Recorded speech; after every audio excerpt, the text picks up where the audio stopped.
You know, it seems like every time you turn on the news these days, it's another story about some kind of crazy weather event. Yeah. And, especially here in India, we've been seeing just a really significant increase in these damaging floods, Hmm. whether it's from those really, really intense downpours. We're talking about pluvial flooding, Yeah. or, those rivers that just overflow their banks, fluvial flooding, right? Thought. And they're having, a really devastating impact on people's lives, their homes, their ability to work and earn a living. Absolutely. So for this deep dive, we really wanted to explore, how is one company tackling this challenge? Yeah, that's a great point. Yeah. I mean, it's not something that's going away, Right. right? And something that we really need to be focused on. Right. And this company, Climate V Ventures, I think they're doing some really fascinating work with data. Yeah. So again, they're using data-driven decision support systems. So really using information to help make our critical infrastructure, everything from our buildings to our roads to our power system more resilient, more able to withstand these impacts, particularly these intense flooding events that seem to be happening more and more often. And what I think is really interesting is they're not just offering like a generic fix. It's not like a one size fits all. No, not at all. They're actually tailoring their expertise to a really diverse range of sectors. Hmm. So, for this deep dive, our main source of information is going to be Climate V Ventures' own annual report from 2024-25. So, let's get into it. What really stood out to you from what the CEO had to say? Well, I think it's really insightful. He talks about the fact that different asset owners, right? So people who own and are responsible for different types of infrastructure Yeah. face very different water-related challenges. Right. And, he talks about his travels across India, Yeah. speaking with people responsible for everything from iron ore mines to Wow. national parks to, urban areas and large dams. Yeah. And it really becomes clear that everyone is grappling with water issues. But the problems they face and the solutions they're looking for are often unique to their particular field. Yeah, it makes total sense if you think about it. Right. The priorities of someone who's managing this huge iron ore mine in a high rainfall region Yeah. are going to be so different from someone who's maybe overseeing a wildlife reserve in the Northeast Exactly. during monsoon season. And the report points out that their services have really developed through these interactions. Okay. So, they've now completed 12 commercial projects across these varied sectors. Wow. And they're gaining a really solid understanding of current flood management practices, where the weaknesses lie, and how effective their data-informed solutions are at addressing those weaknesses. Okay, so here's where I think it starts to get really interesting. Sure. They talk about digital twins gaining traction, especially in areas like real estate and urban planning. Hmm. So for someone who might not be familiar with that term, what exactly is a digital twin? So think of it as a highly detailed virtual model of a physical asset or a system. So in this case, it could be a new housing development or even an entire city. Right. And these digital twins, they integrate things like geographical information and dynamic simulations to help developers and city planners really visualize and understand how water moves through their projects or urban areas. So it's almost like a super powered interactive map Yeah, that can kind of predict how flooding might occur. precisely. Okay. And the benefits go beyond just dealing with climate change. Okay. The report notes that by using digital twins, developers can also spot opportunities for things like collecting and using rainwater, Right. which leads to significant operational advantages and a more sustainable approach to managing water resources. So it's like tackling flood risk and boosting water conservation at the same time. Exactly. That's pretty amazing. What's really groundbreaking here isn't just the visualization, but the ability to run what-if scenarios in a fraction of the time and cost of physical trials. Mm. This allows for a level of proactive planning we've never had before, Yeah. potentially shifting us from, reacting to disasters to preventing them in the first place. That's huge. Yeah. So what about greenfield industries? So those new industrial sites that are being built completely from scratch. Right. How are Climate B Ventures solutions helping them? So for these new projects, their solutions are providing crucial guidance right from the initial planning stages. Okay. So this includes helping to choose the best location for the facility, deciding on appropriate plinth levels, Yep. that's essentially the base elevation of the buildings, Okay. and designing effective flood protection measures from the very beginning. Got it. This forward-thinking approach also takes into account how the new construction might affect the surrounding environment and communities. That's smart. Preventing problems early on is always better than trying to fix them later, especially with these massive industrial projects. Absolutely.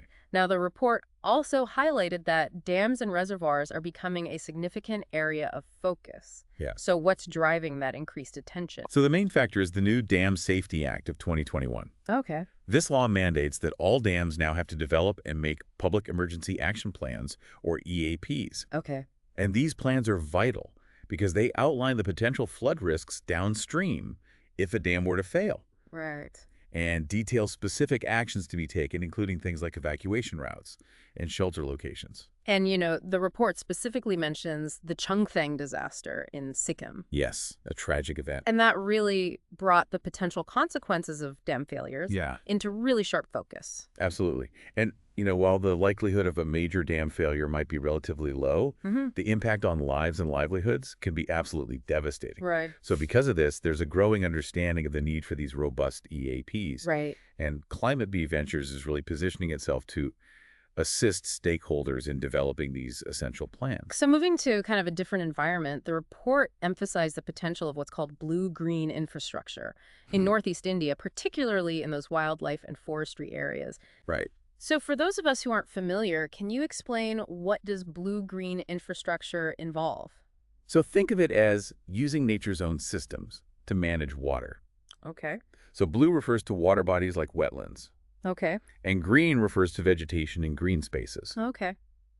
In the context of flood management in the Northeast, which has such a rich natural heritage and many sensitive ecosystems, traditional hard infrastructure like concrete barriers might not be the most suitable or effective approach. Right. The beauty of this approach lies in its multifunctionality. Restored wetlands not only manage floods, but also enhance biodiversity and improve water quality, offering a far more sustainable and holistic solution than a concrete wall. So instead of building these concrete structures, you're looking at restoring natural wetlands or using plants to absorb and manage floodwaters. Exactly. It's about harnessing the natural resilience of the landscape Okay. and incorporating traditional practices that have been developed over centuries to live in balance with the environment. The report mentions that this approach is often more cost-effective, easier to implement, and has a lower environmental impact. Interesting. It's really about taking inspiration from those long-standing ways of interacting with nature. So they're combining this cutting-edge technology like digital twins with this wisdom of these age-old ecological principles. Yeah, it's a powerful combination. It is. So let's get into some of these specific project examples to see how these ideas are being put into practice. Sounds good. The first one mentioned was their work at the Nuagon iron ore mine in Odisha. So what was the main challenge there? So the Nogaon mine is situated in a region that receives a significant amount of rainfall. Okay. And the primary concern was managing this large volume of rainwater runoff to protect the mine's equipment and ensure the safety of personnel. Right. Climate Bee Ventures was tasked with evaluating this runoff during peak rainfall events and proposing appropriate solutions. So what kind of solutions did they consider? So they used detailed terrain maps created from high-resolution drone surveys, and then they applied hydrological and hydraulic modeling using software tools called HEC-HMS and HEC-RAS. Okay. Think of HEC-HMS as the software that helps us predict how much water will flow based on rainfall. Okay. HEC-RAS is the tool we use to then simulate how that water will move through the landscape and potentially cause flooding. Got it. This allowed them to simulate rainfall events that statistically occur about once every 25 years. Okay. And analyze how effective different interventions would be. Things like retaining walls, garland drains, which are channels designed to devote runoffs, and storage ponds. So it wasn't just a matter of guessing what might work. They could actually model how well each of these solutions would perform. Exactly. Before any construction even started. Precisely. The modeling enabled them to prioritize the most effective solutions based on those anticipated changes in water flow. Okay. And the main takeaway from that project is really the cost and time savings that can be achieved by using these models as a decision support tool. That makes sense. Avoiding the need for potentially expensive and time-consuming trial and error approaches. Right. You can see how much money that would save. Absolutely. Okay, so moving on, they also worked on the Sri Salam Reservoir, Yes. which sits on the border between Telangana and Andhra Pradesh. What was the focus of that project? So the Sri Salam Reservoir supports several lift irrigation and hydropower projects. Okay. And a new lift irrigation project was proposed. Okay. And the objective was to determine if it could be implemented without negatively impacting the existing water needs in either of the states. That rely on the reservoir. Right. Water sharing in these interstate basins can be a really complex issue. Yeah, for sure. So how did they approach this? Yeah. They used HEC RESIM software, which is specifically designed for analyzing how reservoirs operate. Okay. They simulated the patterns of water withdrawal, both before and after the proposed new project, Okay. to see if the reservoir could continue to meet the water demands of all the projects Right. throughout the different seasons without compromising the existing ones. So what was the key insight from that project? Well, the simulations provided a rigorous scientific basis for determining optimal reservoir water levels Okay. and operational rules for water withdrawal. Okay. This approach can help resolve potential conflicts over water sharing in these interstate basins by providing data-driven recommendations that ensure the reservoir can meet the demands of all stakeholders. Under varying water availability conditions. Exactly. That sounds incredibly valuable Yeah. for managing shared water resources. Absolutely. The report also mentioned work with opencast mines in Harkand Right. in collaboration with Texman IIT ISM Donbad. Mm-hmm. So what were the main goals there? So open-cast mines often experience disruptions during the heavy monsoon rains Right. due to flooding damage to their infrastructure and increased seepage of groundwater. Okay. The mining company sought help in reassessing the capacity of their water removal pumps, Okay. evaluating the extent of groundwater seepage, Mhm. and developing plans for diverting certain streams. And how did they address these challenges? So they use survey data and rainfall records to map out the areas that contribute water to the mine and estimate the amount of runoff expected. Okay. They assessed whether the existing pumps were adequate to handle the water, Right. analyzed groundwater seepage in specific parts of the mines, Okay. and used HEC RAS to design channels for diverting the streams. And what was the upshot of all that? So they're really highlighting the importance of these high-resolution topographic surveys, ideally using a combination of drones and very precise GPS technology for accurately assessing risks and designing water-related structures in mining and other industries. Okay. They're advocating for a shift away from those older, less detailed survey methods to strengthen their monsoon preparedness through robust hydrological modeling. So shifting gears again, Okay. they also collaborated with the UNDP in New Delhi on urban flood management. Yes, That's a completely different set of challenges compared to mining. it certainly is. Managing floods in urban environments is incredibly complex with many different factors at play. Right. So the project with the UNDP focused on reviewing the best practices being used around the world. And what did that review reveal? Well, they categorized the various elements that influence how cities experience flooding. Okay. Things like the city's natural terrain, the primary sources of flooding, and the scale at which solutions are implemented. Okay. They also identified common gray infrastructure, so your traditional engineered solutions like drainage pipes Right. and blue-green infrastructure measures, Okay. as well as both structural and non-structural approaches. And what's the takeaway there? I think it's really important to understand the complexity of this issue and the need for policymakers to have a comprehensive decision support system to evaluate and implement effective solutions. It's not just about building more drains. No. It's about taking a holistic approach that considers the environment and how a city functions as a whole. Now, data centers seem like a very specific type of critical infrastructure. Yeah. Why the particular focus on them? Well, data centers house incredibly valuable and sensitive equipment, Right. and their continuous operation is vital for many businesses and government agencies. Mm-hmm. They're also quite vulnerable to the impacts of flooding. Right. Climate B Ventures undertook several projects for a company called Technadius Solutions at various locations to specifically address this risk. And what kind of analysis did they conduct for these data centers? So across these projects, the objectives were quite similar: Okay. to analyze rainfall patterns and develop what are called IDF curves, that stands for intensity, duration, frequency curves, Okay. to estimate the maximum depth of water expected during a rainfall event that statistically happens once every 100 years. Wow. They also work to determine the highest flood level, create maps showing the extent of potential flooding, and recommend a safe plinth level for the buildings. So really understanding the worst case flooding scenario Yes. and designing the facility to withstand it. Exactly. They used HEC HMS to estimate the amount of runoff and HEC RAs to create those flood maps. Okay. And a crucial element we learned there was the importance of designing critical infrastructure for events that have a low probability but high impact, even if regulations don't strictly require it. Right. And the strong recommendation to conduct rapid risk assessments to understand potential flood risks even before construction begins. Seems like a very prudent approach. Here, There's such essential infrastructure. absolutely. The report also detailed a project on managing sediment in a mining area in Maharashtra. Yes.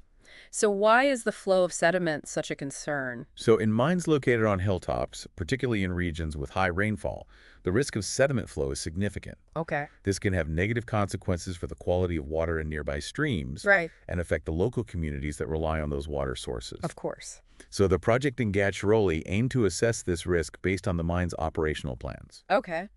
and to design appropriate management measures. And how did they approach that? They used high-resolution drone survey data to map out the areas that contribute runoff and to estimate the amount of runoff using HEC-HMS. Okay.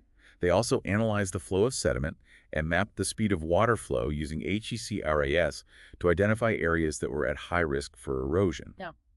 Based on this information, they designed specific measures to manage runoff and sediment, such as garland drains, settling ponds, and check dams. Okay. They also propose a comprehensive program for monitoring sediment levels. So what's the takeaway there? I think the crucial element we learned there was the pronounced risk in hilltop mines Yeah. and the vital role of robust sediment management in maintaining water quality and minimizing environmental impacts. That makes sense. Sediment runoff can have those far-reaching ecological consequences. It can. They also worked on a commercial complex for Brookfield Properties in Gurugram. So what was the focus of their work there? So for Brookfield Properties, the goal was to conduct a detailed assessment of the hydrological risks for one of their office complexes under various extreme rainfall scenarios, including potential impacts from climate change, Okay. and to design interventions to lessen these risks. And what kind of interventions did they propose for a commercial complex? So they used a type of hydrological and hydraulic model called a 1D H&H model on PZSWMM to simulate rainfall events of different statistical probabilities. Okay. They evaluated the existing drainage system and assessed the effectiveness of incorporating blue-green infrastructure solutions like additional rainwater harvesting pits and rooftop rainwater collection systems, as well as increasing the capacity of their pumping systems. Okay. Importantly, they linked these measures to a net zero water strategy, Okay. emphasizing sustainable water management practices for the building. So it wasn't just about protecting against floods, but also about conserving water Right. and promoting sustainability for the building itself. I like that. The main takeaway from that was highlighting the effectiveness of these blue-green infrastructure interventions in reducing flood risk and minimizing the need for more expensive traditional concrete drainage systems. Right. The modeling also demonstrated its usefulness in developing a comprehensive net zero water strategy for buildings. That's a great example of how making infrastructure more resilient to climate change can also support these broader sustainability goals. I agree. They also worked on a residential complex for the Brigade Group in Chennai. What specific flood risks were they evaluating there? So the residential complex was located near what's called a nala, which is a type of urban water channel. Okay. The study aimed to assess the risk of flooding from this nala during heavy rainfall, Okay. determine how much the ground level of the complex needed to be raised to ensure safety, Right. evaluate potential runoff coming from neighboring properties, and design an effective internal drainage system for the complex itself. So it sounds like they had to consider several potential sources of flooding. They did. They modeled how water flows in the nala under various conditions, including historical flood events and a rainfall event that statistically occurs once every 100 years using HECRS. Wow. They also used PCSWMM for designing the internal drainage system of the complex. So what did they learn? A critical element we learned was the danger of what are called simultaneous hazards. Okay. So heavy rainfall happening at the same time as high water flow in the nala. Makes sense. They also highlighted that common problem of reduced capacity in urban nalas due to the accumulation of waste, which makes flood risks worse. Right. And the importance of having accurate surveys for these kinds of assessments. Yeah, that issue of urban drainage systems getting clogged with waste is a problem in a lot of Indian cities. It is a major challenge. It really underscores the need for better waste management alongside improvements to infrastructure. Absolutely. Finally, the report mentioned a significant urban drainage master plan project in Sangli, Maharashtra. Yes. So what was the context for that? Sangli has experienced severe flooding in recent years due to intense rainfall and the backflow of river water into the city's drainage system. Okay. Climate B Ventures, working with several other organizations, including the World Bank and NITRA, was commissioned to reevaluate the existing drainage master plan and propose new solutions. And what was their approach to such a large-scale urban project? So they undertook a very thorough analysis, starting with an examination of rainfall data from the past and projections for future climate conditions. Okay. They assessed the condition of the entire drainage network, including natural streams, constructed drains, and culverts, identifying issues like blockages and structural damage. Wow.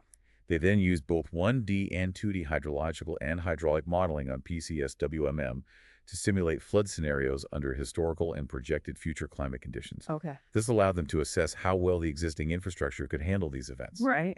And to evaluate the effectiveness of various blue, green, and traditional engineered infrastructure solutions. So a very detailed and data-intensive reevaluation of the city's entire drainage system, It was. taking into account both current and potential future climate risks. Exactly.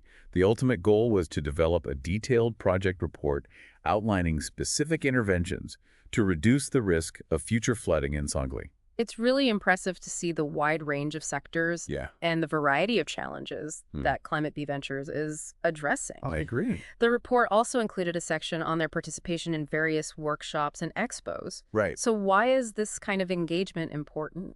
Well, these events provide valuable opportunities for them to showcase the solutions they've developed, connect with experienced professionals and potential clients in the industry, and learn about the latest advancements in technology and different approaches being taken. Okay. For example, their participation in mining technology expos allowed them to get feedback on their services from people with years of experience in the field. Right. A workshop they conducted at IIT Roorkee helped to educate the next generation of engineers and scientists about climate risk assessment.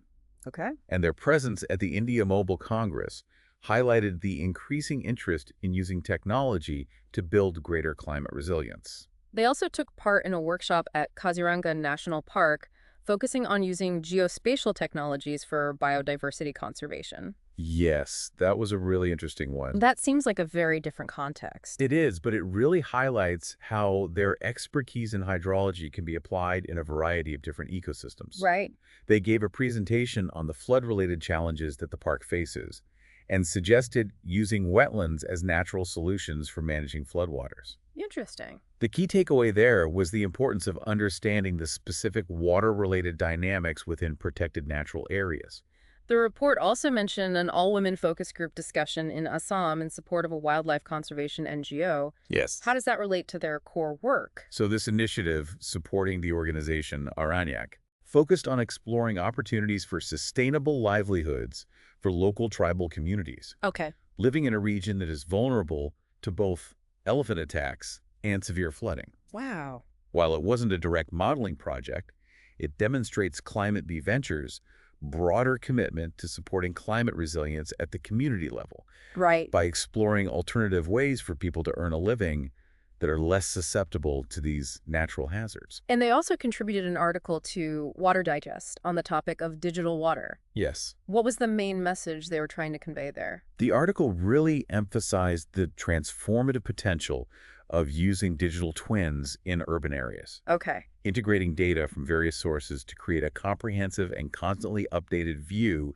of a city's infrastructure. So like a real-time view of what's happening. Exactly. They highlighted how this can assist with everything from planning new infrastructure to responding effectively to disasters. And they stressed the importance of using sensors and Internet of Things, IoT devices, to ensure the accuracy of these models for effective flood management and building resilience to climate change in our cities. So the core message is that by harnessing the power of digital technologies and data, we can significantly improve our ability to understand and manage flood risks in these increasingly complex urban environments. Precisely. Well, this deep dive into the work of Climate B Ventures has been incredibly illuminating. It's fascinating work they're doing. It's clear that they're really demonstrating the power of using these data-driven solutions, advanced modeling techniques, Yes. and a very tailored approach to make a wide range of critical infrastructure sectors here in India more resilient to flooding. And I think what's particularly noteworthy is their ability to combine that cutting-edge technology with a deep understanding of local conditions and an increasing recognition of the importance of those nature-based solutions. Yeah. It's not just about building bigger and stronger barriers. It's about understanding how water systems work and collaborating with natural processes. So as extreme weather events become more frequent, Yeah. it really makes you think about how we can better utilize these kinds of innovative approaches and encourage collaborations across different sectors to truly safeguard our communities and our infrastructure for a more secure future. Absolutely. It certainly encourages us to delve deeper into concepts like digital twins, Yeah. blue-green infrastructure, and the implications of important legislation like the Dam Safety Act. Those are crucial areas for ongoing learning and taking action. They are. If you'd like to find out more about Climate Bee Ventures and the work they're doing, you can visit their website at www.climatebeventures.com. Okay. Or get in touch with them via email at resilience@climateventures.com. Right. They are based in Chennai, India,